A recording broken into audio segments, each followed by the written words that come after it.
welcome back to another episode of Masked Monologues. I am thrilled to have Ben Stimpson here with me. Can you please introduce yourself? Tell us about what you do. Of course. So, still, thank you for having me on. This is a real pleasure. My Um, pleasure. I wear many hats. Succinctly, I am a therapist over in Ontario here. I'm also an author in the metaphysical pagan sphere. My recent educational background has been in history, folklore, medieval studies, and classical studies. And I'm like in between here and there. I've done quite a lot in my life. But those are the two, three big major things right now. So yeah, author, therapist, and folklorist. Okay, so I want to hear a bit about your book, Mm, as knowing that you're an author. What is it based on? Tell me a little bit about why you wrote it. of course, definitely. I originally started writing my first book. I've actually just written and handed in the manuscript for a second one. But my first book came out in September of last year.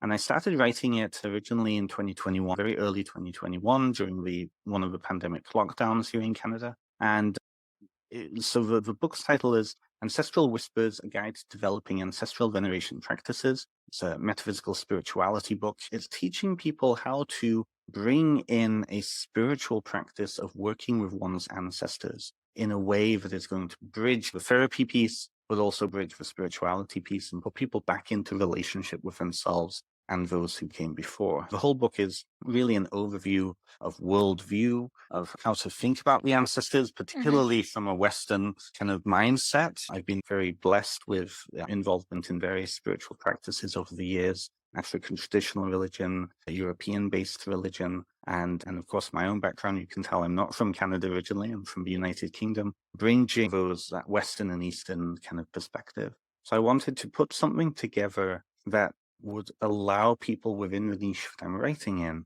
to start to explore their ancestry in a way that was not related to trauma. Because so often, particularly in the communities I'm writing towards, Hmm. ancestral trauma is a big thing. Yes. And it gets in the way. I think it gets in the way. And I say that trying not to be dismissive of it because it is a huge part of many people's life and experience. But that in relating to ancestors and learning how to relate to ancestors in an ownership form, taking and building relationship through spiritual practice, I've noticed and I've certainly learned myself that trauma piece can be mitigated. So I sat down 2021, started putting this book together. I'd previously just finished my psychotherapy training 2 years before, and family history was a really big part of that psychotherapy training. So I didn't have anything else to do. We of course had CERB here in Canada. So I had a lot of money coming into the bank account because I didn't have as many clients at that Hmm. point. And so I just sat down and wrote. So for 8 months, I wrote this book, really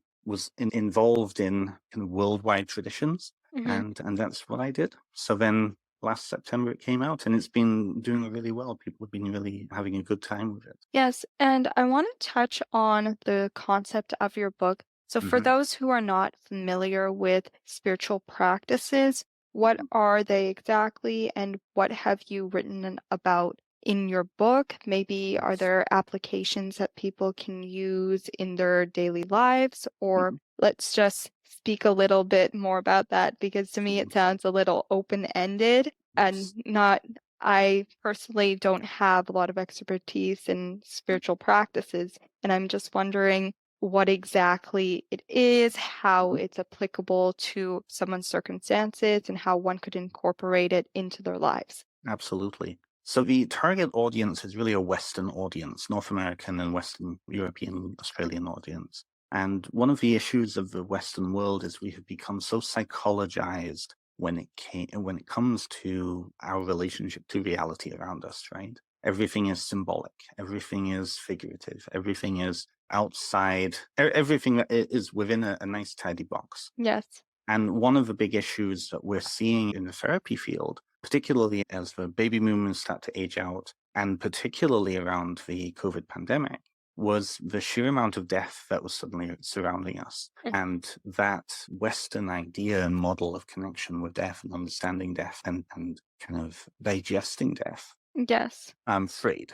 Right? Most people in the Western world, I would say, are relatively agnostic. Even if they profess a religion, they may approach it in an agnostic sort of way. Yes. And that is not a norm when it comes to world history. When you look at the majority of human cultures, the metaphysical, the supernatural, the spiritual has been a vibrant part of worldview. And I feel the Western view, when somebody dies, oftentimes they're just relegated to some other space. They're not Hmm. even considered people anymore, right? Yes. And yet, there is a real interest in exploring this and connecting still. This is why we have psychic fairies everywhere. This is Hmm. why we have Pixar movies like Coco, which is based around the Chicano Mexican Day of the Dead. Yes. The idea that relationships can survive even after death and into death is a huge part of human culture all around the world. It's really just the past 150 years, really the past 100 years, where the Western culture has shifted away from this understanding of reality that isn't confined to these five senses. So spiritual, sorry, go on. No, it's completely fine. I was just going to ask you to walk me through the process of writing your book. Did you have to do a lot of research on your own? Or obviously you've got a degree, you've done therapy before, and I'm wondering how did you compile all this information to write your book? This is where it becomes a strained piece because different genres of writing require different skills and different ways of approaching. Because this book was partly a therapy book, and I like to think of it as a couples therapy between you and your ancestors or you and these dead people, right? A lot of the modality of worldview had to have examples, tangible examples grounded in cultures around the world. And so that took research, that took sensitivity, that took understanding the worldview behind ritual. And I take people through various forms of cultural ritual and cultural belief. The other piece to that was then how do you translate that to engaging or getting people to engage in their own way by Yes. creating ritual, by forming their own practice that is going to be important for them and Hmm. meaningful for them. So it took then research into kind of how to best ask the right questions. So a lot of the book is journal prompts, getting people to think and engage with their thoughts and their feelings around the material that I just presented. And some of that research was really psychological research, figuring out best how to ask questions, but also exercises for people to go through. So some of the exercises are scrapbooking exercises. Some of the questions in it are sensory kind of activities. Take your grandmother's old handbag and sit with it. Feel the edges of it, right? Yes. What's happening? So it took 8 months. I could have probably, if I was writing it now, it'd probably only take 3 months. But it took me having to sit and digest, and also digest how I was relating to Hmm. some of the material. One of the examples that came up was burial practices from around the world. And this idea of keeping the dead body in the house for perhaps up to 20 years in this particular culture I was writing about, because Hmm. the funeral was so expensive. It took 20 years to even build the funds to actually engage with this funeral. So this idea of sitting with a dead body in the house, first of all, sitting with my own cultural values there, my own cultural lenses, Hmm. and then asking my readers who I don't know. It's very rare that I actually meet my readers. I've sold since at last count, I've sold over 1,000 copies of this book. And I don't most of those people I don't know. So to Yes. be able to sit in this headspace of thinking, okay, and anticipating what are some of the questions that are going to be asked by these readers, and then elaborating on them. So that was a process. That was a whole process. And being my first book too, I was completely brand new to the publishing world. I had friends who were published. And so Hmm. a big part of that process was also networking and bridging out and connecting with other authors in this field and learning from them. Yes. So it was a whole process. No, it's always a process publishing a book and then even just defining your target audience. I'm wondering how you were able to do that because obviously you were thinking about this as you were creating your book, as you were writing the pages, as you were concocting these journal prompts. And I'm wondering, did you have ideal reader in mind, or how were you able to say this book is for this type of person or this book is for this audience? How were you able to find and connect with that audience? That was an easier piece because I already knew the community I was writing to. So the community I'm writing to is that Western neo-pagan and new age sort of audience, right? Alternative Yes. spirituality movement and whatnot. So within that, the challenge was to see what has already been written towards that community specifically, and knowing what the questions and the issues in that community is. Cultural appropriation is a huge issue within that community. And so sitting and thinking about how am I going to sensitively write about these other cultures as examples of the points that I'm making, not as you need to go and follow these other cultures and appropriate from them. Yes. Learning how to get through the back door, learning to understand why cultural appropriation is such a big thing in this community and what purpose that serves for them. That took some of the psychological pieces in there too. But also looking at the literature of this particular community. And it's a large community. There is, I think, something along the lines of, in the UK, there's something along the lines of 50,000 identified pagans just in the UK alone. So it's a very large community. So understanding that and publishing, particularly with the publisher I was publishing with, also helped with that because they're geared towards that community in itself. Yes. So that was part of the process. And you mentioned that you have a publisher. Can you tell me about how you were able to do that networking and find a publisher, do a lot of publicity and events? Were you able to promote your book, market it, get it out there? Can you walk me through that entire aspect of the book publishing process? Oh, totally, yes. So Right. I was very fortunate.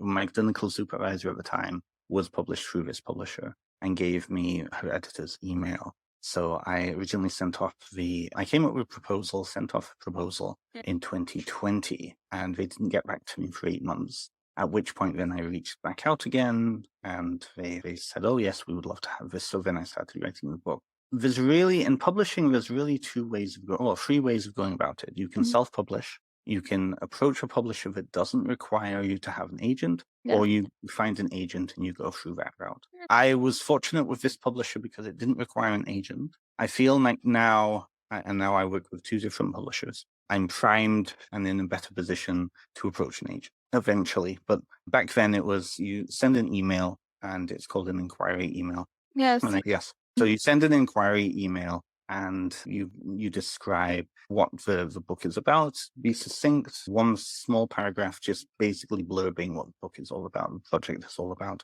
And then at that point, they will write back and say, yes, send a proposal, or no, we're not interested. Yes. So they asked me to send a proposal, put the proposal together, which included questions around marketing, which included questions around networking, which included questions around what other titles are already in the field on this particular subject. Because that's one thing I think a lot of writers quite understand when they're first starting to put the book together. There's a cliche that anybody can write a book and anybody can write, but nobody can write your book, right? Which is true, but it doesn't mean that your book has to be written because there could be many other titles in that particular subject, in which case, if there's too much competition, a publisher probably will say no, right? So at that point, because it was just during the pandemic and the whole process took about 2 years, basically, there was an interest in, okay, we need more deaf books, as horrible as that sounds, but it's true. There was going to be a big interest in that particular subject within this field and within this niche,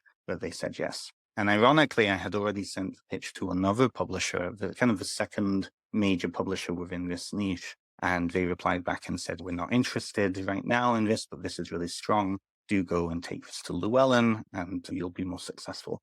It turns out that they had already contracted a very similar title with somebody else in that niche. So that was their way of saying, no, you've got something strong here, go somewhere else because we can't take it. So I wrote the book, submitted the manuscript. They had a look through it, various forms of edits. And during that editing period was when we started to ramp up promotion and marketing. And so I actually started a podcast and reached out to other authors to begin to network in that way. And it's easier to meet other authors, especially some of the bigger names in this niche, because I was already listed with Llewellyn and I was already an author myself, like the author, right? So I started my podcast, started putting my name out there. And then probably about 6 months before it came out, so this was about March of last year, I was assigned a publicist from the publisher. And he then hooked me up with podcasts for me to be a guest on. So in between us recording today and last year, I did about 50 podcast episodes, which is a fair number, especially I found half of them myself. Some of them were Mm. given to me by this publicist. And because of where I live in Canada, I'm about 3 hours outside of Toronto, but it's still quite rural. It's up near one of the Great Lakes. And so there's not really a space that I can get to promote it myself. In the United States, a lot of authors travel around and have many speaking opportunities that way. And I don't have that opportunity. So my tact was to do the podcasting scene. And so that was my route. There's many different ways of doing it.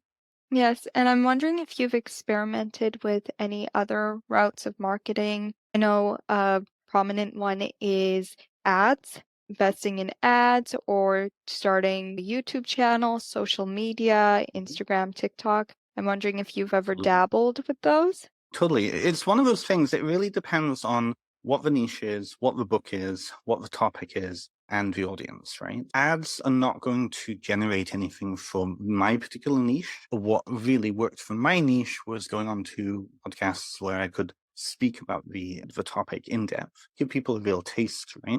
And other Yes. people was their own podcast. So the networking piece was really important because other authors will then promote you, and if they're writing in the same niche, then it becomes a mutual way of support, right? And I'm now doing that with other authors who are up and coming. So I've written forwards for some of my colleagues, writing blurbs, so endorsement blurbs is a big one too. Speaking events are really big. A lot of the people who are in, especially the spirituality, kind of metaphysical niche, they want to have something that they can apply to their own practices and lives. So they want to learn. Speaking events, I've done, I think, 4 or 5 conferences now, particularly around spirituality and metaphysics. And that's been a real jive, right? When it comes to social media, it's difficult because the algorithm is against many of us. Yes. But certainly joining Facebook groups and advertising in those Facebook groups, forming, particularly with a podcast too, has been really useful. Forming classes and doing classes. So in lieu of doing in-person events because of the pandemic, I put together an 8-week course on this topic. And I made this book then in the second round of me doing it, the course book for this course. And it was a place where people could come, learn the material, have the book in hand, but also have that space that they can talk and dive in and engage with other people. So that was a big one. And certainly I think the final piece there is really just, even if you don't have a strong social media presence, having a social media presence is really important. So revamping my website was big, going on, changing it to not only look like it belongs to someone writing in 2023, 24, but to have that approachability. People nowadays, particularly when it comes to any kind of self-help or spirituality books, they want to know that what they're learning is coming from a real person, because there are so many AI created books out there, particularly on Amazon, right? Yes, and it's just crazy how many there are out there these days. It's ridiculous, right? And I've had friends who have been ripped off by these books. I also have friends who their books were copied and recreated through AI and resold on Amazon. So it becomes a really frustrating thing. But yes, you have to know your audience. You have to know what's going to work with your audience. You have to know your audience's needs and also what you're capable of doing. Sometimes, people who are more introverted, particularly in spirituality writing, they tend to be a little bit more introverted. Going and doing speaking events instead of at home writing or in the coffee shop writing is not going to work for them. Yes. And it becomes an issue, right? There's various different ways of approaching it. Would I'm you actually moving to the, sorry, go on. Sorry, I'm just wondering if you'd suggest to step outside your comfort zone and maybe do some more of those public speaking events or even Absolutely. popping onto podcasts, doing that marketing aspect of the book publishing. How would you approach it, say, if you were more introverted, as a lot of people in your niche tend to be? And this is the learning curve. I actually had this conversation with somebody a few weeks ago. And unfortunately nowadays, particularly, and you have to know your niche, right? You really have to know the audience that you're writing for. And oftentimes the pagan spirituality authors that I know, we've been part of the community for such a long time, right? So you have to know your niche. You have to understand what is needed. Going on to podcasts is a way of connecting and is something that a lot of people listen to because people in this niche tend to be crafters, right? A lot of them tend to be crafters, or they want to listen to something while they're doing something like knitting or doing leather work or doing whatever it is, right? And oftentimes, even if you're introverted, they'll be introverted too, right? And oftentimes what I've heard is that people really appreciate, like my podcast, for example, and the guests that I've brought on, because we're more thoughtful and we tend to, it's not about the glam, we tend to go deep, and people are really interested in that. And it's one of those things where you just have to move out of your comfort zones. There's give and take. But I've found that the more people get into talking about their expert subject, the more they brighten up and the more they get into it and the more people will listen because of it. That's a wonderful message that I believe my audience needs to hear. Now, I just want to ask you about where people can find your book, your website. Where can people reach out to you if they want to join your course, read your book, whatever goodies you have on your website? Of course, everything is on benstimpson.com. You can find my social media on there. You can find some freebies. I have some free classes on there, podcasts that I've done, podcasts that I've been on, and of course, more information about the books that I've got coming out. Everything benstimpson.com. Thank you so much for joining us today. Thank you. Please do check Ben Stimpson out. Go look at the podcast description, go to his link. And yep, thanks for supporting us. If you like this podcast episode and you want more episodes like this, then please do share it with a friend or family member. Thank you. Treat me the right way. Always thought, love ain't for me, no, love ain't